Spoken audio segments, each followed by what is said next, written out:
तो यार ये है आज की हमारी इस कहानी का मेन कैरेक्टर जिसका नाम है रे। इसके पास इस दुनिया की सबसे बड़ी ताकत है और इस पूरे वर्ल्ड में इससे ज्यादा पावरफुल और कोई भी नहीं। इसकी पावर्स के सामने वर्ल्ड की टॉप लेवल मैजिशियंस और फाइटर्स भी कुछ नहीं कर पाते। असल में इस एनिमी के अंदर दो तरह की फैमिलीज के लोग रहते हैं, एक रॉयल फैमिली और एक ऑर्डिनरी फैमिली। रॉयल फैमिलीज के लोग ऑर्डिनरी फैमिली के लोगों को कभी भी अच्छे से ट्रीट तक नहीं करते। ये लोग बिल्कुल ही ऑर्डिनरी फैमिली के लोगों को नीचे जाति का और कमजोर मानते हैं और ये अपना मेन कैरेक्टर रे इसी ऑर्डिनरी फैमिली से बिलोंग करता है। उसके पास भले इस पूरे वर्ल्ड की टॉप लेवल पावर्स हैं, लेकिन उसके अकेडमी में कोई भी स्टूडेंट उसके इन पावर्स के बारे में नहीं जानता। हर कोई उसे बस कमजोर और नीची जाति का मानता है। लेकिन यार इनको क्या पता कि अपना मेन कैरेक्टर रे जिसे लोग अपने सामने कुछ भी नहीं समझते, वो पावर्स के मामले में इनके बापों का ही बाप है। इस कहानी की शुरुआत एक लड़के से होती है जो कि भागते हुए एक आदमी की तरफ जा रहा था, लेकिन इतने में कोई अनजान चीज आकर उस आदमी को वहीं पर खत्म कर देती है। और जब वो लड़का मुड़कर देखता है तो उसकी एक और साथी जमीन पर पड़ी हुई थी। अपने दो साथियों को इस हालत में देखकर उसका गुस्सा बहुत तेज से बढ़ने लगा, जिससे उसकी पावर्स आउट ऑफ कंट्रोल हो जाती हैं और उसके चारों तरफ एक काफी बड़ा आइस बॉल क्रिएट हो जाता है। लेकिन कुछ ही देर में वो आइस बॉल पूरी तरह से कांच के टुकड़ों में बिखर गया। अब यहाँ पर इसके सीधा कुछ सालों बाद का सीन दिखाया जाता है, जहाँ एक मैजिक अकेडमी में रे नाम का एक लड़का एडमिशन लेता है। अंदर जाते हुए जब अपनी बुक में क्लासरूम का रास्ता ढूंढ रहा था कि तभी उसे एक लड़की टकराती है। अब इससे पहले कोई लड़की नीचे गिरती, अपना रे बिल्कुल एक हीरो स्टाइल में उसे पकड़ लेता है। रे का ये हैंडसम चेहरा देखकर वो लड़की बिल्कुल ही शर्म के मारे लाल हो गई और रे से उसके बारे में पूछती है। उसके पीछे खड़ी दो लड़कियां बातें करने लगी कि मैंने सुना है कि आज हमारी इस अकेडमी में एक ऑर्डिनरी लड़का पढ़ने आने वाला है, लगता है ये वही है। अभी सुनते ही जो लड़की पहले तो रे से शर्मा रही थी वो तुरंत ही पीछे हटकर उसे ऑर्डिनरी क्या के काफी बुरा भला सोने लग जाती है। वो तो बिल्कुल ही ऐसी हरकत करने लग जाती है कि जैसे उसका हाथ पता नहीं किसी कीचड़ में ही लग गया हो। और यार ये लड़की ऐसा यहाँ पर इसलिए कर रही है क्योंकि जिस अकेडमी के अंदर अपने रे ने एडमिशन लिया है उसके अंदर सारे स्टूडेंट्स ही रॉयल फैमिली से बिलोंग करते हैं, जहाँ रॉयल फैमिलीज के लोग ऑर्डिनरी फैमिली के लोगों को बिल्कुल ही नीचा समझते हैं। जैसे काफी जगहों पर होता है ना कि लोग लोअर कास्ट और अपर कास्ट के बीच डिफरेंस क्रिएट करते हैं, वैसा ही कुछ यहाँ पर भी है। अब रे का सामना एल्बर्ट और उसके दोस्तों से होता है, जहाँ पर ये लोग भी ऑर्डिनरी स्टूडेंट से काफी नफरत करते हैं। उनके हिसाब से तो इस ग्रेट मैजिक अकेडमी में सिर्फ रॉयल फैमिली के बच्चों को पढ़ने का हक है, ना कि किसी ऑर्डिनरी फैमिली के बच्चों को। रे फिर भी उससे काफी अच्छे से बर्ताव करता है और उसे दोस्ती के लिए हाथ बढ़ाता है। लेकिन यार ये लोग रॉयल फैमिली के बच्चे जो है उनका बर्ताव तो कभी चेंज होने वाला था नहीं। रे उससे कहता है कि चाहे तुम लोग जो भी सोचो मेरे बारे में, मुझे उससे घंटा फर्क नहीं पड़ता, मैं तो इसी अकेडमी के अंदर पढ़ूंगा। ये सुनते ही एल्बर्ट गुस्से में आकर रे को मारने वाला था कि तभी रोज नाम की एक लड़की आकर उसे रोक लेती है। रोज को देखती एल्बर्ट और उसका पूरा ग्रुप वहां जाने लग गया क्योंकि रोज इस पूरे सिटी में टॉप 3 फैमिलीज में आती है। एल्बर्ट के जाने के बाद रोज रे को अपना नाम बताते हुए कहती है कि अगर तुम्हें इस अकेडमी के अंदर एडमिशन मिला है तो जरूर तुम्हें कुछ खास ही होगा। जाते हुए रोज उसे कहती है कि अगर तुम्हें कुछ भी प्रॉब्लम हो तो मुझसे आकर बात कर सकते हो। अब इसके बाद हमें ऑडिटोरियम का सीन दिखाया जाता है, जहाँ पर प्रिंसिपल सारे न्यू स्टूडेंट्स का वेलकम करती है। वो सभी से कहती है कि तुम लोग को यहाँ पर एडमिशन मिल गया, ये कोई बड़ी बात नहीं है, लेकिन आगे अब हर किसी को कड़ी मेहनत करके एक अच्छा मैजिशियन और स्वर्ड्समैन बनना होगा। प्रिंसिपल का लेक्चर खत्म होने के बाद रोज सबके सामने आकर स्टूडेंट्स का वेलकम करती है, और ऐसा इसलिए क्योंकि वो स्कूल की रिप्रेजेंटेटिव है। इसके बाद क्लासरूम में आने पर प्रोफेसर ग्रे रे को सभी स्टूडेंट्स से इंट्रोड्यूस कराती है। सभी रे को देख के हैरान थे और ज्यादा किसी को रे से प्रॉब्लम नहीं होती, लेकिन वही एल्बर्ट रे से बहुत चिढ़ रहा था क्योंकि वो एक ऑर्डिनरी के साथ कभी नहीं रह सकता। तभी जब रे क्लास में अपनी सीट पर बैठने के बाद बाहर देखता है तो बाहर का वो खूबसूरत नजारा अचानक से ही एक डिस्ट्रक्शन से भरी हुई जगह में बदल जाता है। पर सिर्फ कुछ ही देर में सब कुछ नॉर्मल भी हो गया। यहाँ पर देखने में ऐसा लगा कि जैसे रे को कुछ याद आ रहा है। रे का ध्यान क्लास में ना होकर बाहर था, जो देख के टीचर उसके ऊपर चौक फेंकती है। लेकिन यार रे हमेशा की तरह इस सब मामलों में अलर्ट रहा करता है, तो जल्दी से उस चौक को पकड़ लेता है। पर ये चौक थोड़ी अलग थी, उसके ऊपर करते ही वो ब्लास्ट हो गया, जिसका पूरा डस्ट उसके चेहरे पर आ जाता है और पूरी क्लास में इससे उसका मजाक ही बन गया। वैसे भी डिस्ट्रक्शन से भरी जिस सिटी का नजारा दिखाया गया था उसके बारे में आगे तुम्हें जल्दी पता चल जाएगा। इधर क्लास में प्रोफेसर सभी को 7 ग्रेटेस्ट सॉर्सर के बारे में बताती है, और ये सॉर्सर्स को मैजिशियंस भी कहा जाता है, ऐसे लोग जिनके पास कुछ स्पेशल मैजिक एबिलिटी इस्तेमाल करने की ताकत होती है। इन 7 ग्रेट सॉर्सर्स में से फर्स्ट है इस अकेडमी की प्रिंसिपल, जिसे ब्लेड सॉर्सर भी कहा जाता है, और दूसरी कैरोलिन नाम की एक प्रोफेसर है जिसे स्पेल बाइंडिंग सॉर्सर भी कहा जाता है, और तीसरा एक आइस ब्लेड सॉर्सर। लेकिन यार किसी को भी इसके बारे में कोई जानकारी नहीं होती है क्योंकि वो लास्ट वॉर के बाद कहाँ गायब है, किसी को भी इसके बारे में कोई भी जानकारी नहीं है। और अब बचे बाकी 4 सॉर्सर्स, लेकिन इनके बारे में भी किसी को कुछ ज्यादा पता नहीं। ऐसा ही माना जाता है कि आइस ब्लेड सॉर्सर इन सभी में सबसे ज्यादा ताकतवर है। प्रोफेसर उनसे कहते हैं कि तुम सबका एक गोल होना चाहिए कि तुम इन 7 ग्रेट सॉर्सर्स की तरह बनो। और यहाँ हमेशा की तरह एल्बर्ट को ब्लेड के होने से दिक्कत होती है। वो कहता है कि अगर हमें ग्रेट सॉर्सर बनना ही है तो हमारे बीच ऑर्डिनरी स्टूडेंट क्यों है, और यार तुम लोग भी चिंता मत करो, रे के बारे में भी बहुत कुछ रिवील होना बाकी है। प्रोफेसर गुस्से में उसे कहते हैं कि अभी तुमने तो कुछ किया भी नहीं, लेकिन रे ने इस अकेडमी के टॉप एंट्रेंस टेस्ट और पर्सनल इंटरव्यू को पास किया है, इसलिए उसे एडमिशन मिला। वो अपने दम पर इस अकेडमी में आया है, तो मुझे नहीं लगता कि इससे तुम लोगों को भी कोई एतराज होना चाहिए।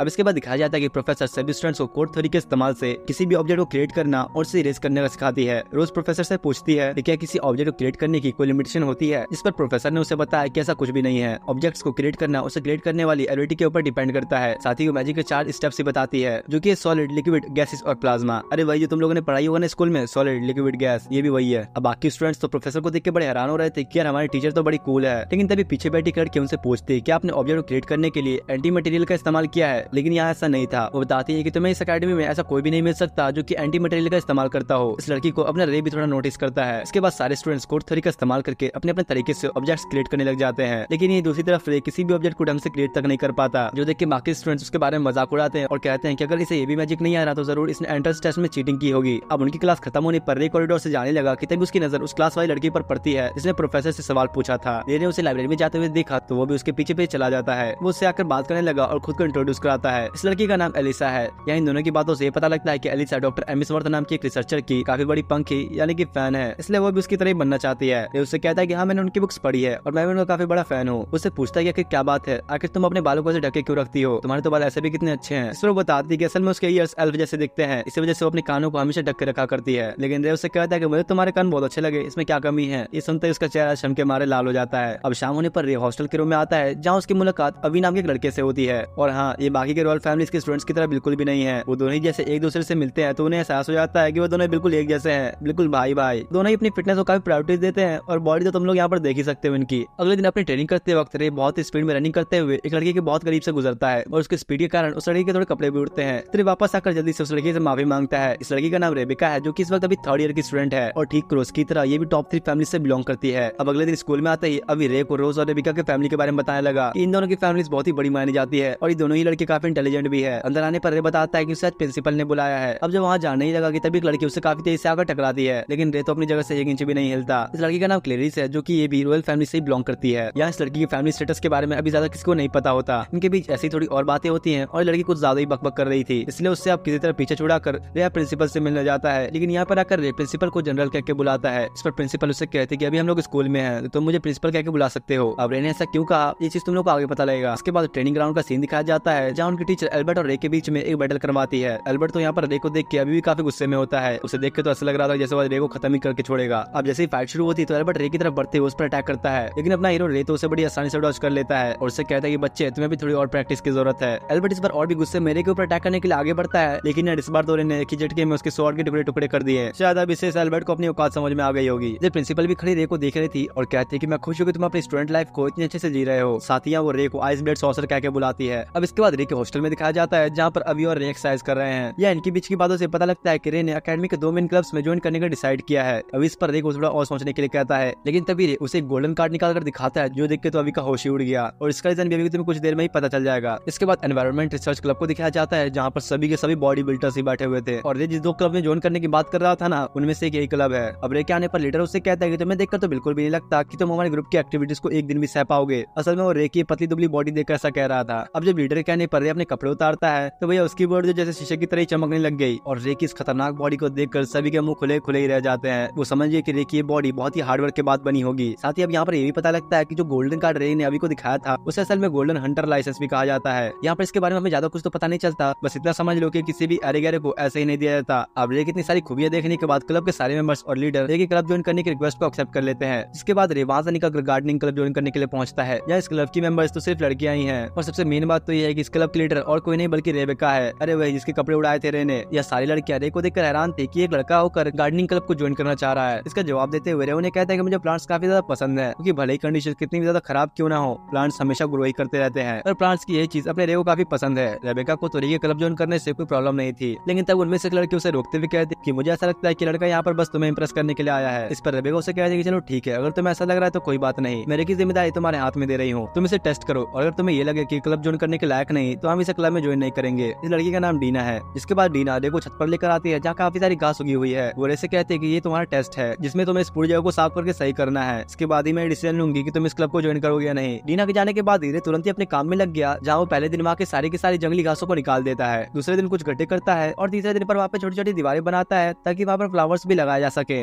वो काम कर रहा था कि तभी रेबिका उसे खाने के लिए कुछ सैंडविचेस लेकर आती है। रेबिका का शुक्रिया करते हुए उन्हें बैठकर खाने ही लगता है कि तभी उन्हें नीचे से कुछ आवाज आती है जहाँ उन्हें देखने पर पता चलता है कि नीचे कुछ स्टूडेंट्स तलवारबाजी की प्रैक्टिस कर रहे हैं। रेबिका रे को बताती है कि ये लोग आने वाले कॉम्पिटिशन की तैयारी कर रहे हैं जहाँ उस कॉम्पिटिशन के अंदर स्ट्रॉन्गेस्ट स्वॉर्ड फाइटर को चुना जाएगा। इस सुनकर रे भी सोचने लगा कि शायद उसे भी इस कॉम्पिटिशन में पार्ट लेना चाहिए। अब इतने बातें करते हुए यहाँ रेबिका की नजर रे की चमकते हुए डोले शोले पर पड़ती है, जिसे वो तो लगातार घूरने लग जाती है और इसे कहती है क्या मैं तुम्हारी इस बॉडी को टच कर सकती हूँ। अब इतनी बॉडी बनाने का भी क्या ही फायदा कि अगर किसी लड़की के हाथ तुम्हारी इस बॉडी पर न लगे। इसके बाद दिखाया जाता है कि सही मेंबर्स रे की गार्डनिंग स्किल्स को देखकर काफी इंप्रेस हो गए थे और इन्हें भी उसे क्लब ज्वाइन करने की परमिशन दे ही देती है। कुछ देर बाद प्रिंसिपल रे को एक लेटर दिखाते हुए बताती है कि इंटेलिजेंस एजेंसी के अनुसार उनकी एकेडमी के अंदर शायद इस वक्त कोई जासूस मौजूद है, तो तुम भी अब सावधान रहना। इसके बाद शाम होने पर रे अपने हॉस्टल की तरफ जाने लगा, तभी रास्ते में उसे लेडीज दिखती है जो कि काफी बारीकी से जमीन पर चलने वाले कीड़ों को देख रही थी। ये लड़की याद है ना, ये वही है वर्क करने वाली। लेकिन पूछने पर वो कहते हैं उसे इन छोटे छोटे कीड़ों को देखना काफी पसंद है। वैसे तो ये चीज रॉयल फैमिली के लोगों के लिए काफी अजीब है और यही वजह है कि उसके पास कोई ज्यादा फ्रेंड्स भी नहीं है। एक लेडीज को अपना फ्रेंड बना लेता है, जिसको बेचारी तो काफी खुशी हो गई कि आज से पहले उसको कोई फ्रेंड नहीं बना, और वो भी बस इसीलिए क्योंकि उसको कीड़े पसंद है। अब जब रे यार उसका फ्रेंड बन ही चुका है तो अब उसके साथ उसे डेट पर भी तो जाना ही होगा, बात आगे भी तो बढ़ानी है। इसलिए लेडीज रे के साथ एक दिन जंगल में जाकर इंसेक्ट्स को देखने का प्लान बनाती है। अगले दिन क्लास में प्रोफेसर रे को डिफरेंट टेक्निक ऑफ सॉर्सरी के बारे में बताने के लिए कहती है। इस पर बताता है कि अभी टोटल 7 टेक्निक्स एग्जिस्ट करती है। यहाँ रे सारे टेक्निक्स के नाम बिल्कुल करेक्ट बताता है, जिसमें सारे स्टूडेंट्स भी शॉक थे, क्योंकि भाई किसी को भी इतनी उम्मीद नहीं थी कि एक ऑर्डिनरी स्टूडेंट को इतना पता होगा। जाने से पहले प्रोफेसर सभी को बताती है कि अब तुम लोग का फर्स्ट प्रैक्टिकल एग्जाम होने वाला है, इसके लिए सभी को 4-4 का ग्रुप बनाना होगा। अब रे, अभी, एलिसा और रोज चारों मिलकर अपना एक ग्रुप बनाते हैं, और यही रोज को रे के ग्रुप में देखकर सभी हैरान थे कि आखिर ये इस ऑर्डिनरी के साथ क्यों ग्रुप बना रही है। इसके बाद सभी लोग प्रैक्टिकल एग्जामिनेशन के लिए फॉरेस्ट के बाहर इकट्ठा हो जाते हैं। टीचर उन्हें बताते हैं कि तुम सभी ग्रुप्स को फॉरेस्ट में जाकर चेक पॉइंट पर से स्टैम्प्स कलेक्ट करने होंगे, और जिस ग्रुप के पास सबसे ज्यादा स्टैम्प्स होंगे वही ग्रुप विनर बनेगा। साथ ही में इस फॉरेस्ट में काफी सारे मॉन्स्टर्स भी हैं, तो इसे लड़ने के लिए तुम्हें अपनी कॉम्बैट स्किल्स का भी इस्तेमाल करना होगा। इसके तुरंत बाद ही प्रोफेसर एग्जाम स्टार्ट करती है। सुनते ही रे और उसका पूरा ग्रुप जंगल की तरफ निकल जाते हैं। जंगल में घूमते हुए अचानक से एलिसा के सामने काफी बड़ा मॉन्स्टर आ जाता है, जो देख के वो कुछ ज्यादा ही डर जाती है। लेकिन यार अब इनके साथ रे है तो इन छोटे मोटे मॉन्स्टर से क्या डरना। वो आते ही अपनी एक ही अटैक में उस मॉन्स्टर के बीच से 2 टुकड़े कर देता है, जो देखे तो सभी हैरान थे। इसके बाद थोड़ा आगे जाने पर उन लोगों को उनका फर्स्ट स्टैम्प मिल जाता है। लेकिन वही इधर एल्बर्ट और उसका पूरा ग्रुप जंगल में खो चुका था। धीरे धीरे ऐसे जंगल में घूमते घूमते रात हो जाती है। जहाँ रे और उसका पूरा ग्रुप मस्त जंगल के बीच रुक कर आराम करते हैं। वो सभी रे की काफी तारीफ करते हैं, क्योंकि यार उसकी ना सिर्फ कॉम्बैट ट्रेनिंग अच्छी है, बल्कि वो तो सर्वाइवल ट्रेनिंग में भी काफी एक्सपीरियंस्ड है। और रे के पास इतनी सारी एबिलिटीज होने के कारण रोज को तो रोज बस शक होता है। उसे ऐसा लगने लगा कि शायद रे उनसे भी कोई बात छुपा रहा है। अभी जब रोज से उसके बारे में पूछता है तो कहती है कि मुझे बाकियों की तरह अपनी फैमिली की रॉयल्टी से कोई लेना देना नहीं है। अभी रे से कहता है कि यार तुम तो हमारी उम्मीदों से भी ज्यादा बेहतर निकले। अब अभी से सब सुनते ही रे को अपनी जनरल की याद आती है, क्योंकि उन्होंने भी उनसे कुछ ऐसी बात की थी। इसके बाद आपको ज्यादा रात होने पर तीनों ही सो जाते हैं, लेकिन वही रे बैठकर आसपास के माहौल पर नजर रखता है। इसी बीच उसे अपनी मास्टर की बात याद आती है, जहाँ उन्होंने उससे कहा था कि अगर तुम्हें एक स्टूडेंट की तरह नॉर्मल लाइफ जीनी है तो तुम्हें अपनी आइडेंटिटी सभी छुपा कर रखनी होगी। कुछ देर बाद सुबह होने पर रे और उसके सभी साथियों को किसी के चिल्लाने की आवाज आती है। रे सुनते ही बिना कुछ सोचे जल्दी से उस आवाज की तरफ भागने लग गया, जहाँ आगे चलकर उसे दिखता है कि एक बड़े से मॉन्स्टर ने एल्बर्ट और उसके पूरे ग्रुप पर अटैक कर दिया है। लेकिन वही एल्बर्ट भी इस मॉन्स्टर के सामने कुछ भी नहीं कर पाता। इतने में रे एल्बर्ट को पुकारता है, जो सुनते ही वो मॉन्स्टर अब रे की तरफ अपना जान फेंकने लगा। लेकिन भाई यहाँ पर अपने रे की स्पीड इतनी ज्यादा थी कि वो उससे बचते हुए सीधा जाकर अपने शॉट को लेकर उसके अंदर ही घुसा देता है। मॉन्स्टर को खत्म करने के बाद रे एल्बर्ट को उठाने के लिए आगे बढ़ता है, लेकिन यहाँ पर भी इसकी हमेशा की तरह वही हरकत होती है और ये अपनी रॉयल्टी के घमंड में आकर उसे हेल्प लेने से मना कर देता है। और से कहता है कि तुम तो एक ऑर्डिनरी हो, तुम्हें क्या लगता है मैं तुम जैसे मदद लूंगा। इधर अब यहाँ इतने में रोज, अभी और एलिस पहुंच गए। अभी और एलिस एल्बर्ट के ग्रुप की मदद करने के लिए जाते हैं, उन्हें पेड़ से नीचे उतारने के लिए। लेकिन भाई इधर तो अभी भी अपनी रोज को इस बात पर यकीन नहीं हो रहा कि रे ने आकर अकेले इस मॉन्स्टर को मार दिया। और अब आखिर में वो रे से पूछ ही लेती है कि यार आखिर तू है कौन। तभी दिखाया जाता है कि इन लोगों को पेड़ के पीछे से कोई छुप कर देख रहा है। वो अपने मैजिक का इस्तेमाल करके उस मरे हुए मॉन्स्टर को वापस जिंदा कर देता है, पर इस बार उस अनजाने इंसान के मैजिक की वजह से उस मॉन्स्टर का अपीयरेंस पूरी तरह से चेंज हो जाता है। ये देखे तो रे को भी कुछ समझ नहीं आता कि भला ही फिर से कैसे जिंदा हो गया। वो तेजी से आगे बढ़ते हुए उस मॉन्स्टर के ऊपर अटैक भी करता है, लेकिन उसकी खाल कुछ ज्यादा सख्त होती है तो उसके अटैक का कोई असर नहीं होता। जो देख के अब रे की पूरी टीम एक साथ आती है। रोज अपना फायरवॉल क्रिएट करके उसे थोड़ा दूर फेंकती है। इतने में अभी और एलिस भी अपनी पावर्स एक साथ मिलाकर उस पर अटैक करते हैं, जिससे अब जाकर उस मॉन्स्टर का थोड़ा सा बैलेंस बिगड़ता है। मौका देखकर रे डायरेक्ट ही जाकर उस मॉन्स्टर के बीच से 2 टुकड़े कर देता है। अभी और बाकी लोग तो ये देखकर काफी खुश होते हैं, लेकिन वही अब एल्बर्ट को भी रोज की तरह रे के ऊपर शक होने लगा। एल्बर्ट के दोस्त उससे कहते हैं कि यार हमने अब तक जितना भी रे के बारे में सोचा था ये तो उससे काफी अलग है, पर हमेशा की तरह यार इस बार भी इसको रे से चिड़ी मचती है। रे जैसा भी है एल्बर्ट को इसे कोई फर्क नहीं पड़ता, बस वो हमेशा रे के ऑर्डनरी होने की वजह से चिढ़ता है। दूसरी तरफ रे और उसके पूरे ग्रुप ने जंगल में बचे हुए आखिरी स्टैम्प को भी कलेक्ट कर लिया। रे ने यहाँ पर एलिस को अपने कंधे पर बिठाया हुआ है, क्योंकि वो काफी थक चुकी है। इसके बाद फॉरेस्ट के बाहर का सीन दिखाया जाता है, जहाँ पर प्रैक्टिकल एग्जाम का इंस्ट्रक्टर रे के ग्रुप को विनर अनाउंस करता है, क्योंकि उन लोग के पास ही अब तक की सबसे ज्यादा स्टैम्प्स हैं। पर वहीं रे को विनर बनता देख बाकी स्टूडेंट्स खुश नहीं होते। वो बिल्कुल भी नहीं चाहते थे कि जिस ग्रुप में ऑर्डिनरी हो वो जीत जाए, लेकिन भाई अपने रे के ग्रुप मेंबर्स को इन लोगों की बातों से उतना कोई फर्क नहीं पड़ता। अब इसके बाद एक घर के अंदर एक लेडी को दिखाया जाता है, जो कि बड़ी उम्मीद लगाकर किसका इंतजार कर रही थी। तो उसके मेड ने आकर उससे बताया कि आप जिसका इंतजार कर रही थी वो आ चुका है, और जब दरवाजा खुलने पर सामने रे खड़ा होता है। इसके बाद रे उस लेडी से बात करता है और इनके बीच की बातों से पता लगता है कि असल में ये लेडी कोई और नहीं बल्कि रे की मास्टर है। मास्टर उसे देख के काफी खुश होती है, क्योंकि वो भी यही चाहती थी कि रे एक नॉर्मल स्टूडेंट की तरह अपनी जिंदगी बिताए। रे के पूछने पर मास्टर बताते कि वो इस वक्त ब्रेन को स्टडी कर रही है। असल में सभी लोग मैजिक को यूज करने के लिए अपनी बॉडी की एनर्जी और आसपास के एनवायरमेंट के मटेरियल का इस्तेमाल करते हैं, लेकिन वही ये मैजिक अगर हम लोग अपने ब्रेन का इस्तेमाल करते हुए करें तो इससे उस मैजिक की एनर्जी काफी बढ़ जाती है, और इसी रिसर्च को एक ऑर्गेनाइजेशन चुराने की फिराक में है। इसके बाद रे अपनी मास्टर को व्हीलचेयर पर जंगल घुमाने निकलता है, क्योंकि वो काफी समय से अपने घर से बाहर नहीं निकली थी। या इनकी बातों से पता लगता है कि रे बचपन से ही काफी हिम्मत वाला है, क्योंकि ऐसे काम जिसे एलिट सोल्जर्स तक करने से डरते थे उसे रे बड़ी आसानी से कर दिया करता था। मास्टर के पूछने पर रे बताता है कि मैंने इस वक्त अकेडमी के अंदर कई सारे दोस्ती बनाए हैं, जिसमें से एक एलिस नाम की लड़की है और वो आपकी काफी बड़ी फैन है। मतलब एलिस जो रिसर्चर की फैन है ना, वो और कोई नहीं बल्कि रे की मास्टर ही है। घर वापस आने पर मास्टर रे को उसकी ट्रेनिंग के लिए खुद के लिए कोई एक बुक देती है जिससे वो एक अच्छा सॉर्सरर बन सके। और तुम लोग चिंता मत करो, अभी रे के बारे में बहुत कुछ रिवील होना बाकी है कि आखिर वो कौन है। इधर अगले दिन मॉर्निंग में जॉगिंग करते वक्त रे की मुलाकात एलिस से होती है, जहाँ एलिस सिटी की सेंट्रल लाइब्रेरी में पढ़ने जा रही है। इस पर रे उसे कहता है कि मैं भी तुम्हारे साथ चलना चाहता हूँ। अब भाई रे से सुनकर तो शर्म के मारे लाली हो जाती है और अगले पल वो बिल्कुल बंटन के सामने आती है, क्योंकि अब वो रे के साथ जा रही है ना, थोड़ा तो बंटन के जाना ही होगा। लाइब्रेरी में आकर एलिस तो हमेशा की तरह डॉक्टर एलिसवर्थ की रिसर्च की बुक पढ़ती है, लेकिन इधर अपना रे बैठ के लव स्टोरीज की बुक पढ़ता है। अब जब इसके बाद दोनों लाइब्रेरी से बाहर आते हैं तो यहाँ क्लैरिस उनके ऊपर छुपकर नजर रखे हुए है। असल में इस बेचारी का दिल भी रे पर आ चुका था, तो उसे समझ नहीं आता कि वो कैसे जाकर उसे बात करे। इतने में रे की नजर भी उसके ऊपर पड़ती है, जो देखे तो ये बेचारी भी शर्म के मारे लाल हो गई। रे उसके पास आकर उसे लंच के लिए इन्वाइट करता है। अब लंच करने के लिए रे अकेला थोड़ी ना आता, दो लड़कियों को साथ लेकर आता है और एलिस और क्लैरिस को दोनों को एक दूसरे से इंट्रोड्यूस कराता है और अपना ये रिसर्चर प्लेबॉय की तरह ना दोनों की तारीफ करता है। मुझे तो लगता है कि दोनों को ही पटाने के फिराद में है। और यार अभी तक तो सिर्फ क्लैरिस ही रे के ऊपर फिदा थी, लेकिन अब तो एलिस का भी यही हाल है। लंच खत्म होने के बाद दोनों ही रे को बाय बोलकर अपने हॉस्टल की तरफ निकल जाते हैं। इधर रे भी जब अपने हॉस्टल की तरफ जाने ही लगा कि तभी उसकी नजर रोज पर पड़ती है। लेकिन पूछने पर वो बताती है कि मैजिक कंपटीशन नजदीक आने की वजह से वो अपनी फैमिली के साथ अरेंजमेंट्स करने में काफी बिजी हो चुकी है। अब बातों बातों में यहाँ रे भी उसे बताता है कि वो अभी एलिस और क्लैरिस का लंच करके आया है, जो सुनकर तो अब रोज भी थोड़ा जलस फील करती है। देख रहे हो ना कितनी लड़कियां फिदा हो चुकी है इस पर। इसके बाद प्रोफेसर ग्रे और रे को बात करते हुए दिखाया जाता है, जहाँ इनके बीच की बातों से पता लगता है कि प्रोफेसर ग्रे भी रे के साथ पहले मिलिट्री में काम कर चुकी है और उसके मास्टर की तरह प्रोफेसर ग्रे भी रे को इस तरह अपनी स्टूडेंट लाइफ एंजॉय करता देख काफी खुश है। दूसरी तरफ इधर एल्बर्ट को दिखाया गया, जो कि पूरे जंगल में ही आग लगाना शुरू कर देता है और बहुत ही गुस्से में रे का नाम लेता है। साथ ही उसके पीछे एक अनजान इंसान भी खड़ा हुआ था। अगले दिन अकेडमी के अंदर थोड़ा आज जल्दी आ जाता है, तो इसलिए डीना उसे गार्डनिंग क्लब के ऑफिस की की देते हुए कहने लगी कि आज तुम्हें ऑफिस को संभालना होगा, क्योंकि अभी बाकी लड़कियां किसी दूसरे काम में बिजी है। अब रे जैसे ही ऑफिस के अंदर जाता है तो वो गलती से रेबेका के ड्रेसिंग रूम के अंदर चला गया। ये भी अब क्या ही करता, वो चुपचाप बिना कुछ बोले दरवाजा बंद कर देता है। इधर रोज ट्रेनिंग ग्राउंड में एक लड़की के साथ फाइट करने में लगी थी, जहाँ वो किसी तरह उसे हराई देती है। रोज यार रे को देखते ही उसे फाइट के लिए चैलेंज करती है। फाइट के शुरू होते ही रोज ने बिना रुके रे के ऊपर अटैक करने शुरू कर दिए, लेकिन यार अपना हीरो भी कम थोड़ी है, उसकी स्पीड इतनी थी कि रोज का एक भी अटैक उसके ऊपर नहीं लगता। रोज ये देखकर कहते हैं कि मैं अच्छे से जानती हूँ कि तुम मैजिकल पावर्स इस्तेमाल करने में ज्यादा अच्छे नहीं हो, लेकिन तुम्हारी तलवारबाजी काफी बेहतरीन है। यही वजह है कि मुझे तुमसे एक बैटल करनी थी। रोज अब अचानक से रे के ऊपर अपने नॉन स्टॉप अटैक्स बरसाती है, जब वो भी उससे बचने की पूरी कोशिश करता है, लेकिन इसी बीच उसे बचपन में अपनी की हुई ट्रेनिंग याद आने लगी। इस वजह से वो अब रोज को चोट पहुंचाने ही वाला था कि तभी उसके सर के अंदर उसे एक दर्द फील होता है, जिसकी वजह से वो और उसकी तलवार दोनों नीचे गिर जाते हैं। इससे अब रोज इस फाइट की विनर बनती है।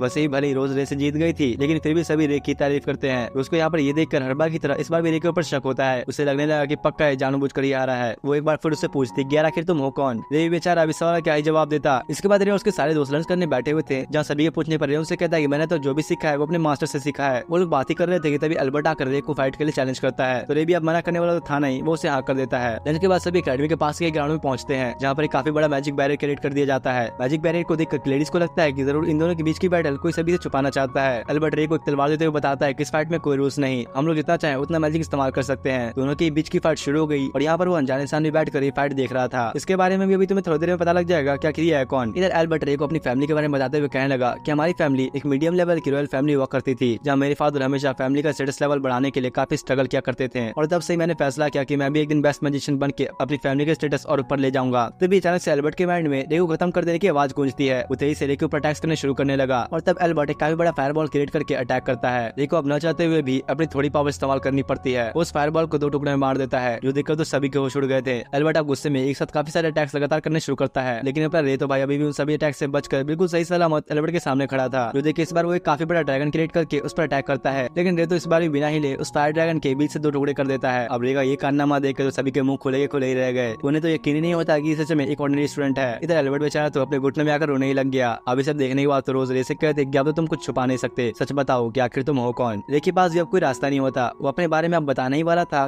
तभी कोई अनजान फोर्स उसके सभी साथियों को जमीन पर गिरा देती है। यही चीज अल्बर्ट और उसके साथियों के साथ भी होती है, जिससे रे को तो कुछ भी समझ नहीं आता कि भला ये हो क्या रहा है। इतने में जंगल में से एक मिस्टीरियस इंसान चलते हुए उसकी तरफ आने लगा, और ये और कोई नहीं बल्कि प्रोफेसर ग्रे ही थी। ये देखकर तो अब तुम लोगों को भी समझ नहीं आ रहा होगा कि यहाँ पर आखिर हो क्या रहा है, लेकिन रे सब समझ चुका था कि जिस ऑर्गेनाइजेशन के बारे में उसकी मास्टर से बता रही थी, उसी ऑर्गेनाइजेशन को प्रोफेसर ग्रे ने अब ज्वाइन कर लिया है। वो यहाँ स्टूडेंट्स के ब्रेन का इस्तेमाल कर रही है अपना मैजिक क्रिएट करने के लिए। प्रोफेसर ग्रे तालियां बजाते हुए उसे कहती है कि तुम तो मेरी उम्मीद से भी ज्यादा समझदार निकले, और तब वो अपनी दूसरी आंख भी रिवील करती है। ये देख के रे समझ गया कि उन लोगों ने जंगल में जिस मॉन्स्टर को मारा था उसे प्रोफेसर ग्रे ही कंट्रोल कर रही थी। इस सुनकर प्रोफेसर बताते हैं कि हर साल जंगल में ट्रेनिंग के दौरान कई सारे स्टूडेंट्स उसी मॉन्स्टर के जरिए मारे जाते हैं, और किसी को भी आज तक उसके ऊपर कभी शक नहीं हुआ। और इस बार भी उसका प्लान कामयाब होने ही वाला था, लेकिन रे ने बीच में आकर उसका सब कुछ बिगाड़ दिया। इसलिए अब उसे टेस्ट सब्जेक्ट के तौर पर इन सभी लोगों का इस्तेमाल करना है। यही वजह है कि इन लोगों की फाइट के बीच में यहाँ पर ये बैरियर बनाया गया था, ताकि बाहर से किसी को भी ये पता न चले कि अंदर चल क्या रहा है। इन सारी बातों को सुन के रे को भी अब समझ में आने लगा कि इतने टाइम से बस अपने चेहरे पर अच्छे होने का नकाब लगाए घूम रही थी। वो सब करके अपने स्टूडेंट्स के साथ एक इमोशनल बॉन्ड क्रिएट करती है ताकि समय आने पर वो उनका इस्तेमाल कर सके, और इस वक्त यही वो रे और उसके दोस्तों के साथ भी करना चाहती है। तो अब होना क्या था, कौन सा रे बैठ के उसे समझाने वाला है। वो फाइट के लिए तैयार हो जाता है और इधर वो भी अपनी 2 फायर स्नेक्स का इस्तेमाल करते हुए अपने अटैक्स करती है। रे जब उससे बचने की कोशिश करने लगा तो अब उन फायर स्नेक्स को उसके दोस्तों की तरफ भेज देती है। अपने रे के पास भी आपको रास्ता नहीं बचता, इसलिए वो अब अपनी रियल पावर आइस मैजिक का इस्तेमाल करके अपने साथियों को उस फायर मैजिक से बचा लेता है। फाइनली अब वो टाइम आ चुका है जब तुम लोग रे को उसके असली रूप यानी आइस ब्लेड सॉर्सर के रूप में देखोगे।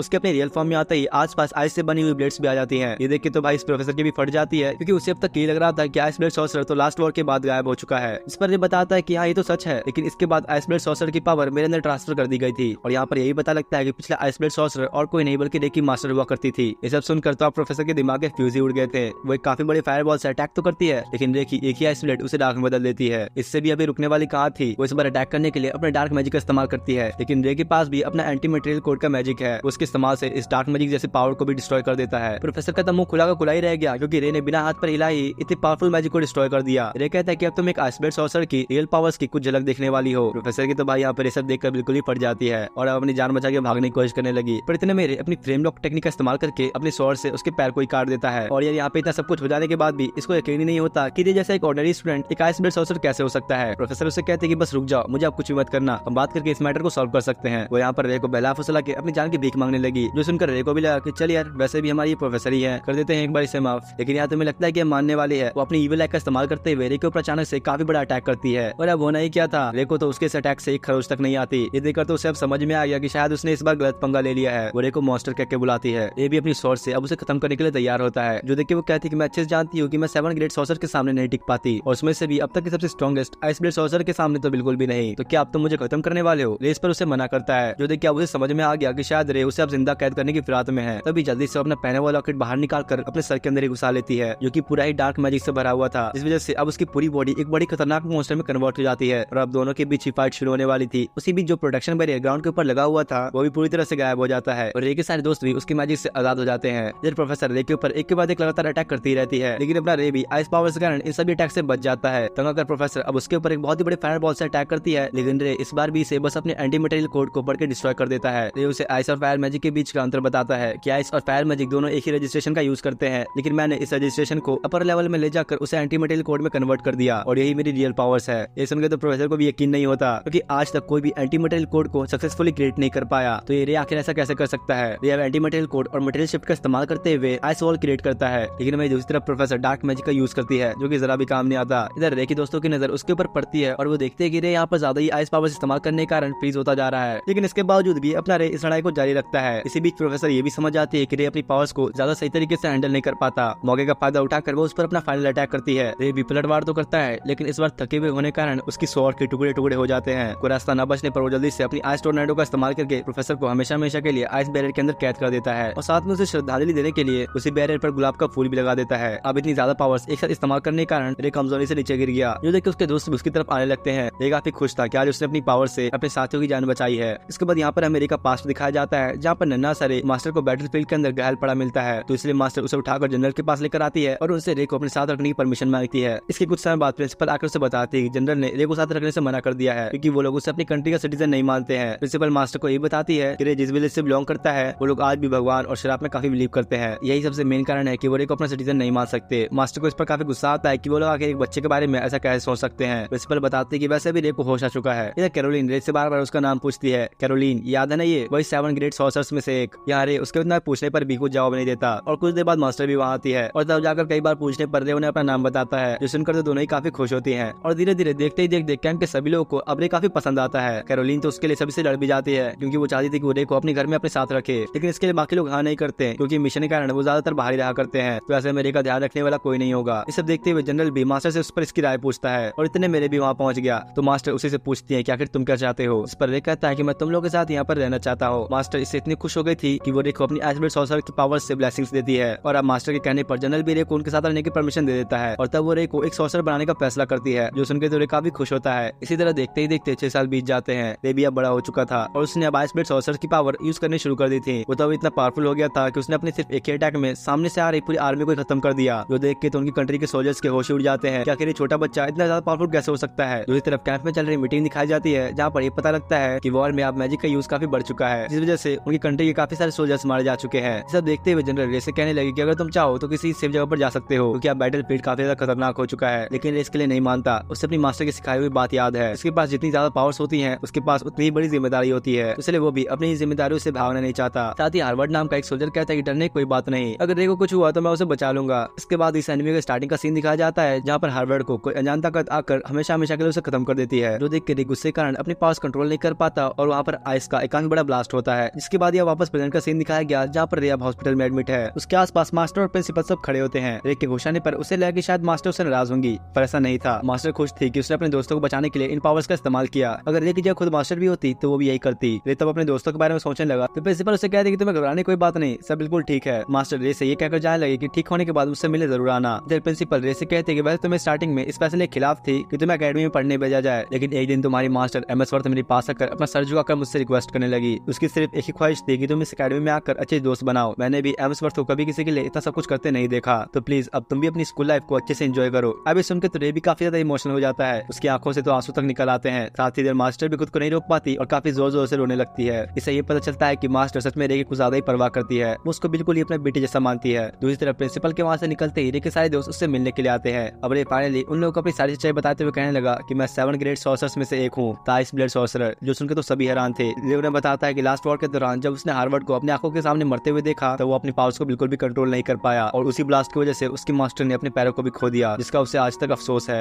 यहाँ तक कि रे तो ये भी सोचता है कि उसने बैटल फील्ड में कई सारे लोगों को खत्म कर दिया, तो शायद उसे इस तरह चैन से जीने का कोई हक नहीं। उसके बाद सुनकर सभी इमोशन हो जाते हैं कि तभी रोज उसे कहते हैं कि नहीं, ऐसा कुछ भी मत सोचो, चाहे पास्ट में तुमने जो भी किया हो, पर आज तुम जैसे हो हमें वैसे ही अच्छे लगते हो। साथ ही बाकी के लोग भी यहाँ पर रे के साथ हमेशा रहने का वादा करते हैं और इन लोगों की बातें सुनकर रे को अपनी पुरानी कैंप वाली टीम की याद आती है। अब इसके बाद रात होने पर एल्बर्ट रे से मिलने के लिए आता है। असल में वो यहाँ पर अपनी की गई हरकतों के लिए उससे माफी मांगने के लिए आया था और ये रे तो अपना मेन कैरेक्टर है ना, तो वो भी उसे माफ कर ही देता है। साथ ही वो उसे काफी सारी ज्ञान की बातें बताता है, जो कि मैं तुम्हें क्या ही बताऊं, बस तुम समझ जाओगे। अपना रे यहाँ पर एल्बर्ट को लाइफ की टीचिंग्स दे रहा है। जैसे इतनी ज्ञान वाली बातें सुनकर एल्बर्ट को अब जाकर अपनी गलती पर एहसास होने लगा और वो उससे वादा करता है कि आज के बाद वो कभी किसी दूसरे के साथ गलत बर्ताव नहीं करेगा। अब सारी मुसीबतें खत्म हो जाने के बाद अकेडमी में कुछ दिन बीत जाते हैं और अब क्लास में प्रोफेसर ग्रे की जॉब पर कैरोलिन उन लोगों की नई टीचर बनकर सामने आती है, जिसका इतना खूबसूरत और नया चेहरा देखकर सारे लड़कों के तो मन में लड्डू ही फूटने लग जाते हैं। लेकिन यही अपना रे तो ये देखकर और भी ज्यादा परेशान हो गया और सोचता है कि आखिर ये यहाँ पर क्यों आ गई। कैरोलिन सबको यहाँ पर सोर्समैनशिप कॉम्पिटिशन के बारे में बताती है, जो कि एक ऐसा कॉम्पिटिशन है जिसमें 3 अकेडमी के स्टूडेंट्स पार्ट लेंगे। फर्स्ट ईयर वाले स्टूडेंट्स प्रीलिम्स से पार्टिसिपेट करेंगे और सेकंड ईयर वाले या फिर उसके ऊपर के स्टूडेंट्स डायरेक्ट एलिमिनेशन में पार्ट करेंगे। टोटल 16 लोग इसके अंदर मेन टूर्नामेंट में पार्टिसिपेट करेंगे। कैरोलिन कहते हैं कि वैसे कंबाइंड स्किल्स में हम लोग ज्यादा अच्छे हैं, लेकिन जो डोमा अकेडमी है वो फिजिकल कॉम्बैट में हमसे भी बहुत ज्यादा अच्छी है। और लास्ट में जो मेलग्रॉस अकेडमी है वो अकेडमिक रिसर्च में बहुत आगे है। वहाँ के बच्चे तो पक्का आने वाले टाइम में काफी अच्छे रिसर्चर्स बनेंगे। हर अकेडमी के पास अपना एक अलग बेनिफिट है, तो हर कोई एक दूसरे से बेहतर और बहुत अलग है। कैरोलिन जैसे कहते हैं कि इस कंपटीशन की सारी जिम्मेदारी मैं तुम पर छोड़ती हूँ, और तो और वो रे को उस वक्त आखिरी मारती है, जिसे अपने प्ले बॉय को काफी अजीब लगता है। रे प्रिंसिपल के पास जाकर गुस्से में कहता है कि आपने आखिर उस औरत को यहाँ क्यों बुलाया। इस पर प्रिंसिपल कहते हैं इसमें इतना गुस्सा होने वाली क्या बात है, वो फ्री थी तो मैंने उसे बुला लिया, इतना भी क्या हो गया इसमें। लेकिन फिर भी लगता है वो रे को बिल्कुल भी पसंद नहीं। रे कहता है कि आप तो कैरोलिन को जानती है ना, मुझे वो बचपन से ही पसंद नहीं। प्रिंसिपल उसे कहते हैं कि वैसे स्टूडेंट्स तो उसे काफी पसंद करते हैं, तो तुम्हें आखिर क्या प्रॉब्लम है, और बाकी स्टूडेंट्स तो उसे किसी और वजह से ही पसंद करते हैं। रे कहता है कि अगर उसे अभी नहीं निकाला ना तो बहुत ही ज्यादा लोगों को अपना असली रूप दिखाने लग जाएगी। अचानक तभी कैरोलिन आकर उसे टच करते हुए कहती है तुम मेरे बारे में आखिर ऐसा कैसे बोल सकते हो। उसके आते ही भाई रे तो ऐसे घबरा गए जैसे उसने किसी भूत को ही देख लिया हो। कैरोलिन रे के पास जाकर उसे गले लगाने की कोशिश करने लगी, जो देखकर तो डर के मारे चिल्लाने ही लग गया। इसके कुछ समय बाद दिखाया गया कि रे और क्लैरिस दो स्टूडेंट्स का मैच देख रहे हैं, जहाँ क्लैरिस उससे पूछती है कि तुम्हें क्या लगता है इनमें से कौन जीतेगा। तो रे यहाँ पर उस ब्लू बॉल वाली लड़की को चुनता है। इसकी कॉम्बैट स्किल्स तो इतने अच्छे नहीं थे, पर मैजिक को ये बहुत ही अच्छे से इस्तेमाल करती है, इसलिए रे को यकीन है कि ये जीतने वाली है। और यार जब मैच खत्म होता है तो वही लड़की जीतती है। क्लैरिस को काफी हैरान होते हुए उसे पूछती है कि यार आखिर तुम सिर्फ 2 सेकंड में कैसे बता सकते हो कि कौन फाइट में जीतेगा। लेकिन अपने रे के लिए तो बहुत ही आसान था, क्योंकि वो सबसे पावरफुल सॉर्सरर जो है। इसके बाद अगला मैच रोज का होता है, जहाँ सब उसी को सपोर्ट करते हैं और सिर्फ 10 सेकंड्स के अंदर अंदर रोज इस मैच को जीत जाती है। लेकिन इसके बावजूद भी उसका चेहरा उतरा हुआ था, तो ब्लेड को देखकर समझ में आ गया कि जरूर उसके पीछे कुछ तो बात है। अगले ही सीन में रोज को उसके फादर के साथ दिखाया गया, जो कि उससे कहता है कि मैं बहुत समय से इंतजार कर रहा हूँ स्वॉर्ड्समैनशिप कॉम्पिटिशन में तुम्हारी स्किल्स देखने के लिए, चाहे कुछ हो जाए तुम वॉल्गरेन से कभी नहीं हार सकती। इधर रे आकर रेबिका से पूछता है कि आखिर वो है कौन जिसे जीतने के लिए रोज इतनी सीरियस हो रखी है, जिस पर रेबिका उसे बताती है कि वॉल्गरेन को ड्रामा अकेडमी वाले रिप्रेजेंटेटिव के तौर पर भेजेंगे। लेकिन पूछने पर रेबिका कहती है कि वैसे तो वॉल्गरेन बहुत ज्यादा पावरफुल है, पर रोज जैसी बिल्कुल नहीं। असल में वॉल्गरेन एक नोबल फैमिली से बिलोंग करती है, और आगे बढ़ने से पहले मैं तुम्हें बता दूं कि रॉयल फैमिली वालों को ही नोबल्स कहा जाता है। रेबिका बताती है कि वॉल्गरेन एक ऐसी लड़की है जो अपने नोबल होने पर काफी घमंड करती है। अगर ये किसी से फाइट करने आती है तो उस वक्त वो अपनी पूरी नोबल प्राइड को दांव पे लाके फाइट करती है, और यही वजह उसके इतने पावरफुल होने का। दूसरी तरफ यहाँ रोज अपने फाइनल मैच के अपोनेंट एल्बर्ट को भी हरा देती है, और हारने के बावजूद भी एल्बर्ट भी क्वालिफाई करता है, लेकिन सेकंड प्लेस से, क्योंकि वो अकेडमी के फाइनल मैच तक पहुंच गया था। पर फिर भी यहाँ एल्बर्ट हारने के बाद भी काफी अच्छा बर्ताव करता है, जो देखे तो क्लैरिस भी हैरान होती है कि यार भला ये कब से इतना अच्छा हो गया। इसके बाद शाम होने पर रे जाकर उसको बधाई देता है कि उसने टूर्नामेंट क्वालिफाई कर लिया। रे कहता है कि मुझे एक बात बताओ कि तुम फाइट करते वक्त इतनी घबराते क्यों हो? अगर ऐसा ही चलता रहा तो तुम्हारे जीतने के चांसेस बहुत कम हो जाएंगे। इस पर रोज कहती है वॉल्गरेन को हराने के लिए मैं कुछ भी करने को तैयार हूँ। रे उससे कहता है कि अभी टूर्नामेंट शुरू होने में 1 महीना बचा हुआ है, तो अगर तुम चाहो तो मैं तुम्हें अभी ट्रेन कर सकता हूँ। तुम्हें ट्रेन करने के लिए मुझे अपनी ज्यादा पावर्स इस्तेमाल नहीं करनी पड़ेगी, तो मैं अपनी पावर्स को कंट्रोल में रखते हुए तुम्हें काफी अच्छी ट्रेनिंग दे सकता हूँ। और यहाँ पर ऐसी थोड़ी और बातें करने के बाद रोज उससे ट्रेनिंग के लिए मानी जाती है। यहीं पर हमें रोज के पास से कुछ सीन दिखाया जाता है जहाँ पर तुम लोग अब इस वॉल्गरेन को देखने वाले हो। तो बचपन में एक दिन जब रोज नोबल्स की पार्टी में होती है तो वहाँ पर पहली बार उसकी मुलाकात वॉल्गरेन से हुई। शुरुआत में तो दोनों एक दूसरे को ढंग से जानते तक नहीं थे, और इस पार्टी में आने के बाद दोनों के बीच ही काफी अच्छी दोस्ती हो गई। उसके बाद से दोनों साथ में बचपन के ऐसे कुछ और दिन बिताते हैं, जहाँ एक दिन रोज आकर उससे हर चीज के लिए शुक्रिया कहती है। रोज कहती है अगर तुम नहीं होती तो मैं अभी भी घर में बंद रहती, और तुम्हारी वजह से मैं बाहर आकर इतनी खुश हूँ। दोनों एक दूसरे से गले मिलकर कहते हैं कि वो हमेशा बेस्ट फ्रेंड्स रहेंगे। अब इसी के कुछ समय बाद इनके बीच एक स्वॉर्ड्समैनशिप कॉम्पिटिशन में फाइट होती है, जहाँ वॉल्गरेन अपनी पावर से रोज को हरा देती है। लेकिन रोज को इस हार कुछ ज्यादा ही बुरा लगता है, और इसके बाद से दोनों के बीच में दूरियां बढ़नी शुरू हो जाती हैं। इनके बीच की दोस्ती में दरार आने का कारण ये नहीं था कि वॉल्गरेन चेंज हो गई, बल्कि अपनी बेस्ट फ्रेंड से हारने के बाद रोज चेंज हो गई, क्योंकि रोज एक काफी बड़ी नोबल फैमिली से है, तो उसके लिए जीतना बहुत जरूरी था। अब सीन वापस प्रेजेंट में आता है, जहाँ पर रोज आकर ट्रेनिंग के लिए रे को खोजती है, पर वो उसे कहीं नहीं मिलता। अचानक ही उसके सामने रे एक मास्क आकर आता है। वो उसके पूछने पर रे कहता है कि मैं ही आपसे तुम्हारा मास्टर हूँ, तुम आप मुझे रेंजर कह के बुलाना। वो उसके कहती है कि वैसे जर क्या होता है? तो इस पर रे चिल्लाते हुए कहता है कि पगली जर नहीं रेंजर, अभी तो तुम्हें अकेडमी का ग्राउंड लगाना है और उसके बाद फॉरेस्ट का भी। सारे राउंड लगाने के बाद तुम्हें यहीं वापस आना है, और क्योंकि अभी सिर्फ 20 किलोमीटर की रनिंग है तो तुम किसी भी स्पेशल टेक्निक का इस्तेमाल नहीं कर सकती। इसके बाद दोनों ही रनिंग करने लग जाते हैं, और ये बताता है कि बहुत सारे सॉर्सर्स रनिंग करते वक्त अपने फिजिकल एनहांसमेंट का इस्तेमाल करते हैं, लेकिन दोस्त तुम्हें जानना ही होगा कि हमारा सबसे इंपॉर्टेंट हिस्सा हमारी बॉडी ही है। भले तुम्हारे पास कितने भी स्किल्स हो, लेकिन अगर तुम फिजिकल स्ट्रॉन्ग नहीं हो तो तुम्हारी कोई भी स्किल्स काम नहीं आने वाली। ट्रेनिंग खत्म होने पर रे कहता है कि भले आज की ट्रेनिंग आसान थी, लेकिन बेटा कल की ट्रेनिंग तो इससे भी ज्यादा मुश्किल होने वाली है, तो रेडी रहना। तो उस पर से रे को रेंजर कहना भूल जाती है। इस पर चिल्लाते हुए कहता है कि बोला ना मैंने, मुझे रेंजर बुला करो। और इसी तरह हर दिन रोज के 10 बड़ी ट्रेनिंग चलती रहती है, और अपना रेबिया बिल्कुल सकलौंडा बन चुका था। रोज तो सोचती है कहीं मैं नर्क में तो नहीं आ गई। कुछ देर बाद जब उसकी आंख खुली तो वो देखती है कि रे तो खिड़की से लटकते हुए उसे बर्तन पीट कर उठा रहा है। रे कहता है आखिर तुम सो कह सकती हो, जल्दी से उठकर अपनी ट्रेनिंग के लिए आओ। लेकिन नीचे उतरने पर सेरा उस पर काफी गुस्सा होने लगी, क्योंकि वो ऐसे ही गर्ल्स के हॉस्टल में नहीं आ सकता। इस पर रे कहता है अरे मैं रे नहीं बल्कि इसका मास्टर हूँ, और मैं माफी चाहता हूँ अगर आपको ज्यादा दुख पहुंचा तो। तभी रे की नजर रोज पर पड़ती है, जो उसे छुपकर भागने की कोशिश कर रही है। जो देख के रे कहता है कितने आसानी से बचे कहाँ जाओगी मैडम? रे तो बस जाके कूद गई, एक बार में ये रोज को पकड़ लेता है। लेकिन अब दिन के टाइम की ट्रेनिंग के वक्त रोज उससे फिर से बच के निकल जाती है। रे उसे हर जगह पर खोजने लगा कि तभी उसे एक जगह पर अल्बर्ट बैठा दिखता है। उसके इस तरह अकेले बैठने पर रे उससे पूछता है क्या हुआ, आज तुम्हारे दोस्त तुम्हारे साथ नहीं है? अल्बर्ट से बताता है कि वो बिल्कुल परेशान हो चुका है। वो ट्रेनिंग तो रोज कर रहा है, लेकिन उसे अपने अंदर पावर्स की कोई भी चेंजेस नहीं दिख रहा है। रे उसे कहता है चिंता मत करो, एक दिन आएगा जब तुम्हें अपनी पावर्स के साथ साथ अपनी ट्रेनिंग का भी फल मिलेगा। रे अब जाकर एलिस और क्लैरिस से भी रोज के बारे में पूछता है, पर ये दोनों भी उसके बारे में कुछ नहीं जानते। तो अब रे उसे ढूंढने के लिए अपने मास्क की पावर्स का इस्तेमाल करता है। क्या लगा था तुम लोगों को, इसने बस शो ऑफ के लिए पहना हुआ है। रे कुछ देर में अपने मास्क की वजह से रोज को ढूंढ लेता है। इधर बेचारी रोज खुद को छुपा कर बैठी हुई थी कि तभी उसे ढूंढते हुए रे बड़ी डरावनी तरीके से उसके सामने आता है। अचानक से रे को सामने देखकर वो काफी डर गई। वो कहते कि देखो ऐसा कुछ नहीं है, मैं भागी नहीं थी, मुझे तो बस थोड़ा आराम करना था। पर अपने रे के सामने उसका कोई बहाना नहीं चलने वाला। रे उसे ट्रेनिंग ग्राउंड पर ले जाने के लिए उसे घसीटते हुए ले जाता है, भले ही वो कितना भी चिल्लाती रहे। अब इसका अगले दिन का सीन दिखा जाता है, जहाँ पर रे सुबह सुबह एक लड़की के रूप में अपने कमरे से बाहर निकलता है। इधर रोज भी अपनी ट्रेनिंग की प्रैक्टिस करती है, और आज तो कुछ उसने अपना नया रिकॉर्ड बना लिया है। वहीं पर लड़की के गेटअप में उसके बगल से निकलते हुए कहता है कि मेरी नजर तुम पे है, ऐसी ही ट्रेनिंग करती रहो। ये सुनकर रोज ओके रेंजर कहती है, पर तभी वो देखते कि यहाँ तो रे है ही नहीं। रे मन में सोचता है कि अभी तक सब कुछ परफेक्ट चल रहा है, पर अब मेरा मेन मिशन स्टार्ट होगा, क्योंकि अब मैं डियोम अकेडमी जाने वाला हूँ। और इसके बाद दिखाया कि डियोम अकेडमी पहुंच चुका है। यहीं पर वे देखता है कि सामने खड़ी एक लड़की रो रही है, तो उसके पास पहुंच के अचानक से उस बॉक्स के अंदर से निकलता है। असल में यहाँ पर इस लड़की की बहन खो चुकी थी। तो रे उसे कहता है कि चिंता मत करो, हम दोनों मिलकर उसे ढूंढेंगे। रे उसे अपना नाम लिली बताता है, और इस छोटी बच्ची का नाम टियाना वॉल्गरेन है, जो सुनते ही रे शॉक हो गया। कुछ देर में रे उसकी बड़ी बहन को ढूंढ लेता है, जिसका नाम आरियाना है, और यही है रोज की पुरानी फ्रेंड आरियाना वॉल्गरेन। आरियाना और रे एक दूसरे को इंट्रोड्यूस करते हैं, लेकिन आरियाना उसे देखते ही समझ चुकी थी कि लड़की जरूर किसी और अकेडमी से है। रे को कोई भी इस लड़की के गेटअप में नहीं पहचान पाता, क्योंकि बस उसने रूप तो बदला ही था, साथ ही साथ उसने अपनी आवाज भी बिल्कुल लड़की जैसी कर ली है। अब जब आरियाना को इतना शक हो ही गया था, तो रे उसे बताता है कि मैं कोई लड़की नहीं, मैं एक लड़का हूँ, मैं आयरलैंड अकेडमी से रे वाइट हूँ। वो सुनकर तो पहले बहुत हैरान हो गई, क्योंकि जैसा कि मैंने कहा वो तो रे को बिल्कुल पहचान ही नहीं पाती है। आरियाना से कहते हैं वैसे मैं तुम्हारे बारे में काफी सुना है, तुम वो पहले ऑर्डिनरी हो जिसने आयरलैंड अकेडमी में एडमिशन लिया है। दरअसल रे की पावर्स के बारे में इन लोगों ने भी काफी चर्चा सुनी है। रे यहाँ पर असल में सिर्फ फाइट करने आया था, और क्योंकि उसने उसकी छोटी बहन की मदद की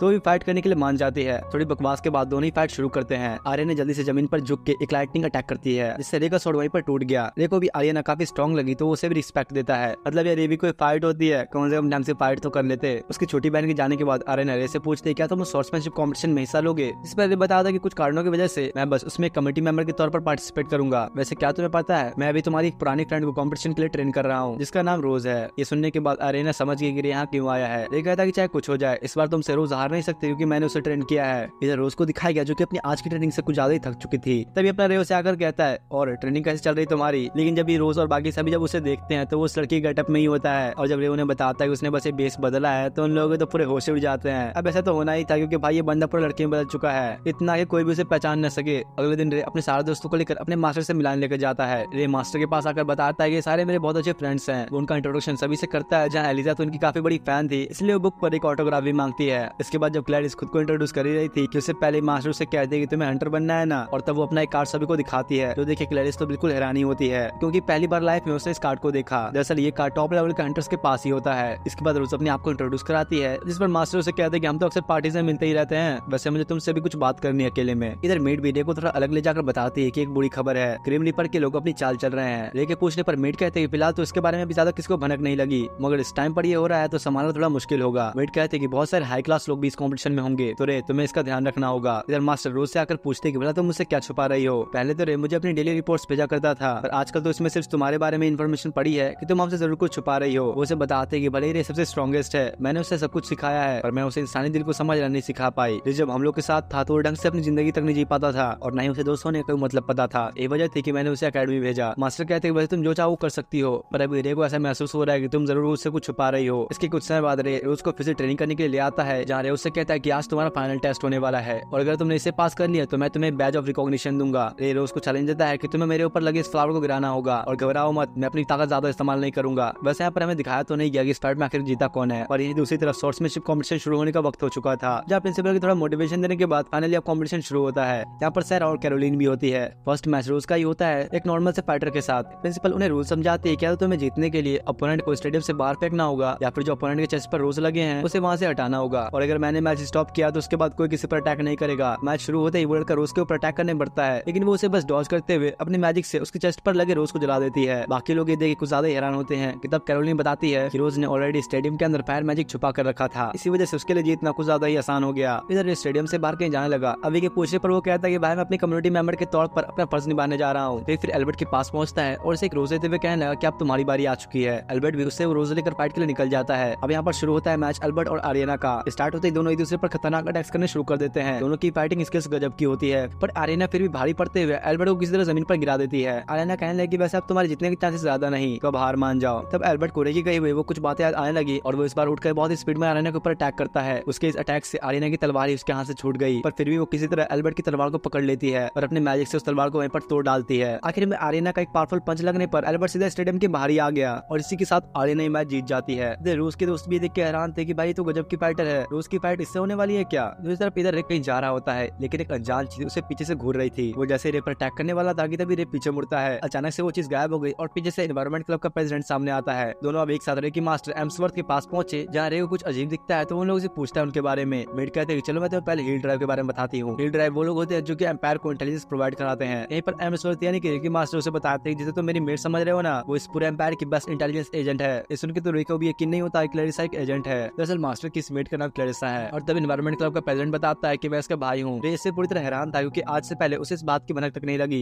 तब प्रिंसिपल उन्हें बताते हैं ग्रिम रीपर्स ने इस टूर्नामेंट में दखल दिया है। उन लोगों का ऑब्जेक्टिव है कि वो लोग हाई क्लास के नोबल्स के बच्चों को पकड़कर उन्हें मार दें। वो रे से कहते हैं कि तुम बस अभी उनसे अलर्ट रहना क्योंकि उनका भी मेनली टारगेट स्टूडेंट्स है। और साथ ही क्लैरिसा का छोटा भाई रेक्स एनवायरमेंट क्लब का प्रेसिडेंट स्टूडेंट्स की सिक्योरिटी का इंचार्ज है। तो अगर कुछ भी तुम्हें सस्पिशियस दिखे तो पहले इसे बताना। एम्सवर्थ भी उससे कहती है कि अगर तुम्हें जरूरत पड़े तो तुम इस मिशन में आइस ब्लेड का इस्तेमाल कर सकते हो। ये भी अब डिसाइड कर लेता है कि वो ग्रिम रीपर्स को रोज के बैटल के बीच में बिल्कुल नहीं आने देगा। इसके बाद अगले दिन का टूर्नामेंट दिखाया गया जहाँ सीनियर सेक्शन में मैच चल रहा था और रेबिका भी सीनियर्स के फाइनल पहुंच जाती है। एलिस और क्लैरिस कुछ ज्यादा घबराए हुए थे और रे को बताते हैं कि रोज ने तो खुद को कमरे में ही बंद कर लिया, वो बाहर भी नहीं आ रही और ना ही हमसे कुछ बात कर रही है। नहीं पर दूसरी तरफ एक दूसरा मैच भी चल रहा था जहाँ पर एक लड़का बस 2 सेकंड्स के अंदर इस मैच को जीत जाता है और ये एक हिस्ट्री क्रिएट कर देने वाला मैच था क्योंकि आज तक किसी ने भी इतना जल्दी मैच नहीं जीता। और वो वहाँ से जाते हुए रे की तरफ देखता है। इसके कुछ समय बाद अब रे अभी कहने पर उससे मिलने जाने लगता है। वो उसके गेट पर जाकर उससे कहता है कि रोज गेट खोलो, तुम्हें मेरी बात सुननी होगी। रे उसे वहाँ पर काफी समझाता है तो आखिर वो गेट खोली देती है। रोज कहते हैं कि मैं तो बस इस वक्त एक रोल पूरा कर रही हूँ रॉयल फैमिली की बेटी होने का। मैं बहुत ही कड़ी मेहनत करने के बाद यहाँ तक पहुंची, लेकिन यही अगर मैं अपनी लाइफ को तुम्हारे पास्ट से कंपेयर करूँ तो मैंने तो कुछ भी तुम्हारा जैसा नहीं किया। रे उसे इस बात पर समझाता है और ऐसे सोचने से मना करता है, और इसके बावजूद भी उसे ऐसा लग रहा था कि वो कभी भी आर्यना से नहीं जीत पाएगी। रोज को ऐसा लगता है कि उसके पास जीतने कोई कारण नहीं और वो तो बस पिंजरे में बंद एक चिड़िया की तरह है। रे उसे कहता है तुम्हें सब सोचने की जरूरत नहीं, अपने जीने का मकसद ढूंढो। और साथ ही उसे यहाँ पर बताता है सच कहूँ तो मैं अपनी जिंदगी तुम्हारे साथ बिताना चाहता हूँ। उसके पूछने पर रे कहता है चाहे कुछ हो मैं तुम्हारे साथ कभी नहीं छोड़ने वाला। और आखिर में इतना समझाने के बाद फाइनली रोज के दिमाग में उसकी कुछ बात जाती है। वो वहीं पर रे का हाथ पकड़ के सो चुकी थी और उसे वहां से जाने नहीं देती है। तब रे याद करता है कैसे उस दिन उससे फाइट करते वक्त रोज ने अपने आप को ट्रांसफॉर्म कर लिया था। रे को यकीन है कि चाहे कुछ हो जाए, रोज इस मैच को जीतने वाली है। इसके बाद इस कॉम्पिटिशन का फाइनल होते हुए दिखाया जाता है, जहाँ पर फाइट करेंगे आर्यना और रोज। ये सभी को बता दें कि मैं उसकी चिंता करने की कोई जरूरत नहीं, मैंने उसे समझा दिया और वो इस फाइट में जरूर आएगी। और तब क्लेरिस के पूछने पर रे कहता है कि मैं कल पूरी रात उसके साथ था। ये लोग तो इस समय कुछ और ही सोचने लग जाते हैं। अभी तो कहता है कि मुझे नहीं पता था कि अपना मासूम लड़का इतनी जल्दी मर्द बन जाएगा। दूसरी तरफ क्लेरिस को भागते हुए दिखाया जाता है, जहाँ उसके पीछे वही अजीब सैनिटी होती है। एनवायरमेंट क्लब के प्रेसिडेंट रेक्स को दिखाया गया, जो कि एक लाइट चमकते हुए देखता है। वो अब सारा के पास जाकर काम का बहाना ला के वहां से निकल जाता है। इसके बाद वो रे के पास आकर उसे बताता है क्लेरिस के साथ 8 और रॉयल स्टूडेंट्स को किडनैप कर लिया गया है। जो सुनकर अब रे भी उन्हें खोजने की सोचता है और बताता है कि मुझे नीचे से एक डेथ का ऑरा महसूस हो रहा है। इतना अब इस टूर्नामेंट का फाइनल मैच भी शुरू होने वाला था। आर्यना मैच के स्टार्ट में अपनी तलवार हवा में फेंक के अपने अंदर से इथर नाम की पावर को तेजी से रिलीज करते हुए कम्प्लीटली अपनी बॉडी को पूरी तरह से ट्रांसफॉर्म कर लेती है। आर्यना रोज के ऊपर अटैक करना शुरू करने लगी और अचानक से उसके ऊपर एक खतरनाक मूव इस्तेमाल करती है। जो देखते ही अभी बोलता है कि यार इसी मूव से तो एल्बर्ट हारा था। कैरोलिन बताती है कि आर्यना की फैमिली का फिक्स सॉर्सरी ओरिजिन है। इस मैजिक की वजह से जो नॉर्मली फिजिकल स्ट्रेंथ है वो बहुत ही ज्यादा बढ़ जाती है। आर्यना यहाँ पर बिल्कुल ही रोज के ऊपर थोड़ा भी दया दिखाते हुए उस पर लगातार अटैक्स करती है, लेकिन इतने में अब जल्दी से रोज भी अपना स्पेशल मैजिक इस्तेमाल करती है। आर्यना ये देख के थोड़ा पीछे हटी और रोज से कहती है तुमसे तो मैं बिल्कुल भी नहीं हारने वाली। इधर रे भी क्लेरिस के पास पहुंच जाता है, जहाँ जैसे ही वो उसे उठाने लगा उस बेसमेंट के अंदर एक मैजिकल ट्रैप क्रिएट हो जाता है, जिससे अभी लोग बाहर के लोग किसी को अट्रैक्ट नहीं कर सकते। और तभी वो सारे क्रिमिनल्स भी सामने आते हैं। रे आप क्लेरिस से माफी मांगते हुए उसे उठाकर तेजी से बाहर की ओर भागने लगा। वो अपनी पावर्स को एक्टिवेट करके आइस ब्लेड्स को निकाल लेता है। रे भी अब इन क्रीम रीपर से फाइट करनी शुरू कर देता है और रे के सामने तो लोग बिल्कुल भी टिक नहीं पाते। वो अब रे से बचने के लिए उसके आसपास कंप्लीट डार्कनेस क्रिएट कर देते हैं, लेकिन फिर भी अपना रे काफी खतरनाक एंटी मटेरियल कोड का इस्तेमाल करता है, जिससे वहाँ पर लाइट सामने आ गई। और साथ ही रे के इस एंटी मटेरियल कोड को क्रिएट करने से जो बैटल चल रही थी उनके मैजिक क्रिएचर्स जो कि उन्होंने क्रिएट किए थे वो सबके सब गायब हो जाते हैं। कैरोलिन ये देख के समझ जाते हैं कि इसका मतलब रे अपनी एंटी मटेरियल कोड का इस्तेमाल कर रहा है। इस सारे क्रिमिनल पर सब डर के मारे भागने की कोशिश करने लगे और भाई अपने रे के हाथों से इतनी आसानी से बच के जाएंगे कहा। वो इन सभी को अपनी आइस क्रिस्टल्स के अंदर जमा कर देता है। इतने में रेक्स भी वहाँ पहुंच गया और रे कहता है कि मैंने बस अभी नहीं रोका है, मारा नहीं। रेक्स उसे कहता है कि आप तुम जा सकते हो, यहाँ सब कुछ मुझ पर छोड़ दो। और भैया रे तो कुछ ज्यादा जल्दी में था, क्लेरिस को बनाए उतारे वहाँ से निकल जाता है। दूसरी तरफ टूर्नामेंट में आर्यना और रोज में से कोई भी फाइट में गिव अप करने के लिए तैयार नहीं होता। जो देख के आर्यना अब सबसे अल्टीमेट मूव इस्तेमाल करने का फैसला करती है। उसके पूरे शरीर के आसपास बिजली आनी शुरू हो जाती है और उसका रूप तो इस बार बिल्कुल ही अलग होता जाता है। रोज को ये देख के यकीन नहीं होता कि इससे भी ज्यादा पावर्स इंक्रीज कर सकती है। उसी वक्त आर्यना बहुत स्पीड में आकर रोज को एक पंच देती है। इस पर रोज थोड़ा सा डिफेंस करने लगी, लेकिन इसके बावजूद ही वो उस पर एक और खतरनाक पंच मारती है। इस रोज का फादर ही बैठकर देख रहा था।